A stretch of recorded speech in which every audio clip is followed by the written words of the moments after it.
A stunning story of survival's been captured by a tourist on safari in South Africa. His footage of a baby buffalo shows that the pack mentality is alive and kicking in the wild. It begins with a group of clueless Cape buffalo meandering upwind from a pride of hungry lions.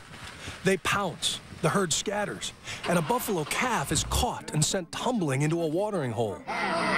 She got him. Oh, she did. She got him. There's a crocodile there too. As the lions try to wrestle their meal onto shore, an opportunistic crocodile tries to get in on the feast, first nipping a lion's paw, then chomping down on the baby buffalo's leg. The crocodile's taking the baby away. The lions eventually win this tug-of-war, but just as the baby seems doomed, the buffalo herd returns. The lions are quickly surrounded, and one charges, gores, and flings a lioness into the air. Moments later, the baby gets to his feet and rejoins the herd. They've got him back. They do have him back.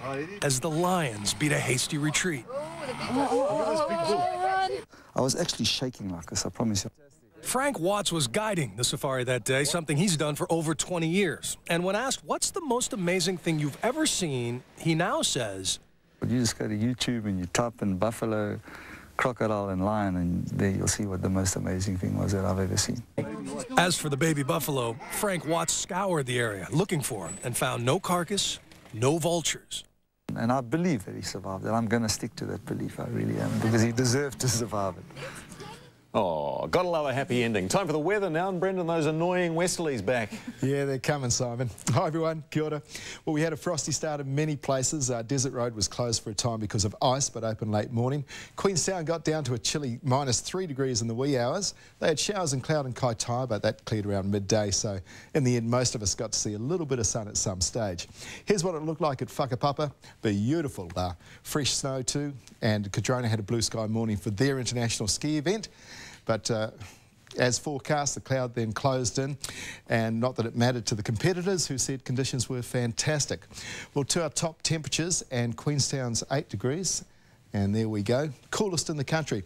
Got to 12 in Dunedin, Christchurch, Westport and Hokitika, and 13 in Blenheim, Nelson and Wellington. 15 in New Plymouth, and 16, the national high, shared by Napier, Whangarei and Paihia in the Bay of Islands.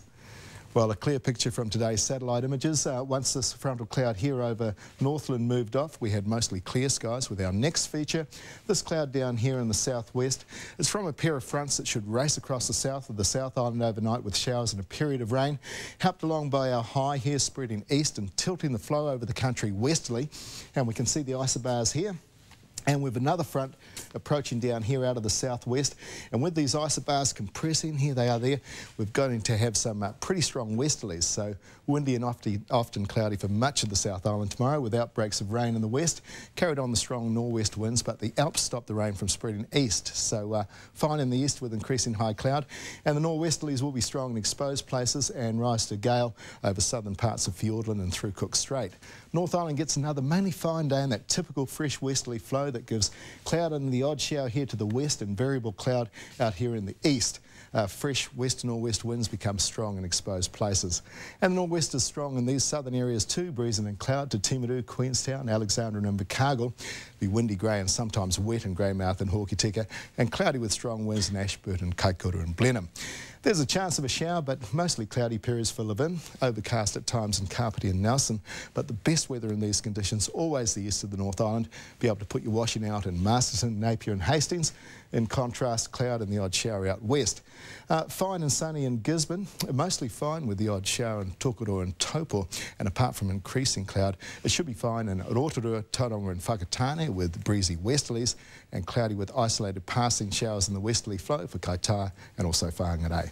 Now, with a temperature of 16 expected, a relatively warm day for Dunedin, should be fine with increasing high cloud and northwesterlies fresh and gusty in exposed places.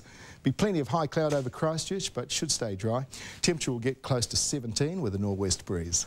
Apart from cloudy periods over the northern suburbs, Wellington should be fine, but the nor'wester strengthens with gusts to 60 kilometres per hour.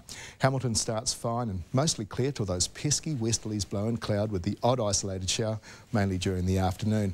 And Auckland has a westerly mix of fine periods and cloud with the threat of a shower coming out of the west during the afternoon and evening.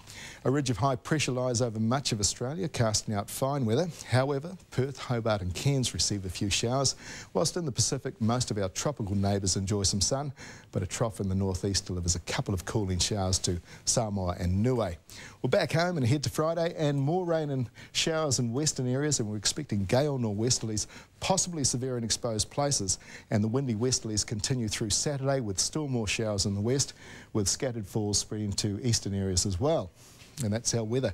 Back into the strong westerly flow, which unfortunately is only going to get stronger over the next few days. Ka kite o popo. See you tomorrow.